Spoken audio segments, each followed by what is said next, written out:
은퇴 후 도대체 뭘 해야 할까요? 많은 사람들이 은퇴 후 가장 어려운 점으로 시간을 어떻게 보내야 할지 모른다는 걸 꼽습니다.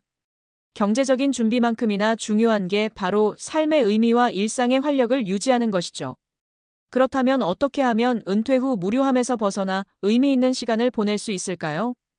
오늘은 취미를 통해 인생이 바뀐 실제 사례를 바탕으로 어떻게 하면 건강하고 행복한 은퇴 후 삶을 보낼 수 있을지 이야기해 보겠습니다. 1. 왜 은퇴 후 취미가 중요한가? 일 시간이 많아도 막상 할 게 없다. 일할 때는 늘 시간이 부족하다고 생각합니다. 나중에 은퇴하면 하고 싶은 일도 많고 여행도 실컷 가야지. 하지만 막상 은퇴를 하면 현실은 다릅니다. 처음에는 자유롭고 좋죠. 늦잠도 자고 밀린 드라마도 보고 친구들과 점심도 먹고요. 그런데 이런 생활이 36개월쯤 지나면 권태가 찾아옵니다. 가족들은 여전히 바쁘고 친구들도 각자 할 일이 있어서 자주 보긴 어렵죠. 그러다 보니 점점 내가 이대로 살아도 되나? 라는 생각이 들고 무료함을 느끼게 됩니다. 이 무료함은 건강에도 악영향을 준다. 무료함과 우울감은 생각보다 깊은 관련이 있습니다. 일본에서는 은퇴 후 무료함을 느끼는 사람들이 심장병이나 우울증 위험이 높아진다는 연구 결과도 나왔죠. 특히 평생 바쁘게 살아온 사람일수록 갑자기 한가해지면 적응이 어렵습니다. 아침에 일어나서 오늘 뭘 해야 하지? 라는 고민이 시작되면 점점 생활이 단조로워지고 무기력함이 찾아오죠. 그렇기 때문에 은퇴 후에는 의미 있는 활동을 찾는 것이 정말 중요합니다. 그리고 그 답이 바로 취미입니다. 2. 취미 하나가 인생을 바꾼다. 사례 3가지. 사례 1. 나는 그림에 재능이 없다고 생각했다. 54세 변호사의 미술 이야기. 김영수 씨 54세, 은퇴한 변호사는 평생 법조계에서 치열하게 살아왔습니다. 하지만 은퇴 후에는 정말 아무것도 할 게 없었죠. 처음에는 여행을 다녀봤지만 돌아오면 다시 무료함이 찾아왔습니다. 그러던 중 아내의 권유로 문화센터에서 수채화 수업을 듣게 됩니다.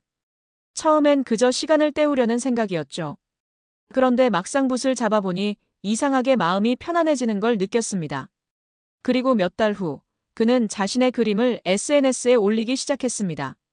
뜻밖에도 사람들은 그의 작품을 보고 감탄했고 몇몇은 그림을 사고 싶다는 제안까지 했죠. 지금은 본격적으로 그림을 배우면서 작품을 전시하는 목표를 가지고 있습니다. 배울 점. 그림은 누구나 배울 수 있는 취미이며 창작 활동은 삶의 의미를 찾는 데 큰 도움이 된다. SNS 같은 플랫폼을 활용하면 다른 사람들과 소통하며 취미를 더욱 즐길 수 있다. 사례 2. 달리기가 이렇게 재밌을 줄이야. 57세 회사원의 마라톤 도전.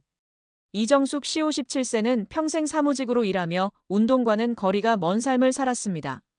그런데 은퇴 후 건강검진에서 혈압이 높고 혈당도 위험 수치라는 말을 들었죠. 의사는 운동을 하라고 했지만 어떤 운동을 해야 할지 막막했습니다. 그러다 친구의 권유로 동네 마라톤 모임에 나가게 됩니다. 처음엔 1km도 뛰기 어려웠지만 조금씩 거리를 늘려갔고 1년 후에는 10km 마라톤을 완주했습니다. 이제 그녀는 일주일에 3번 달리기를 하면서 건강도 좋아지고 새로운 친구들도 사귀면서 삶의 활력을 되찾았습니다. 배울 점. 운동은 신체뿐만 아니라 정신 건강에도 큰 도움이 된다. 목표를 설정하고 달성해 나가는 과정에서 성취감을 느낄 수 있다. 사례 3. 나이의 유튜브라니? 하지만 해보니 재밌더라. 60세 변호사의 유튜브 도전. 박준호 씨 60세는 은퇴 후 무료함을 이기기 위해 유튜브를 시작했습니다. 처음에는 스마트폰으로 여행 브이로그를 찍었죠. 하지만 예상외로 반응이 괜찮았습니다. 그래서 그는 자신의 전문성을 살려 법률 관련 Q&A 영상을 올리기 시작했습니다. 변호사님, 이런 법률 문제도 설명해 주세요. 라는 요청이 많아지면서 몇 개월 만에 구독자가 빠르게 늘어났고 결국 유튜브 수익까지 얻게 됐습니다.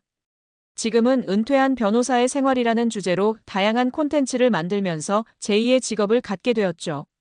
배울 점. 유튜브, 블로그 등 온라인 플랫폼을 활용하면 취미를 수익화할 수도 있다.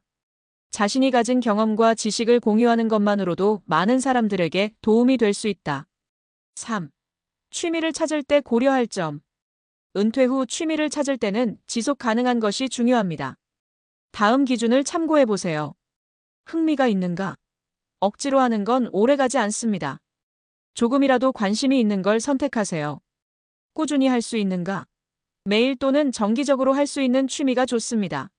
사회적 교류가 가능한가? 사람들과 함께 할 수 있는 활동이 더 즐겁습니다. 건강에 도움이 되는가? 운동이나 창작 활동처럼 정신 신체 건강에 긍정적인 영향을 주는 것이 좋습니다. 4. 결론 은퇴는 끝이 아니라 새로운 시작이다. 많은 사람이 은퇴를 인생의 마지막 단계라고 생각합니다. 하지만 실상은 그렇지 않습니다. 오히려 진짜 나만의 삶을 살 수 있는 기회죠. 일을 하면서는 시간도 없고 에너지도 없어서 하지 못했던 것들이 많습니다. 이제는 자신이 하고 싶은 걸 찾아서 즐길 수 있는 시간이 주어진 겁니다. 지금 무료함을 느끼고 있다면 한 가지라도 도전해보세요. 작은 취미 하나가 인생을 완전히 바꿀 수도 있습니다. 혹시라도 이 나이에 뭘 시작해? 라고 생각하신다면 다음 말을 기억하세요. 지금이 가장 젊은 순간이다. 당신의 은퇴 후 인생이 더욱 행복하고 활기차길 바랍니다.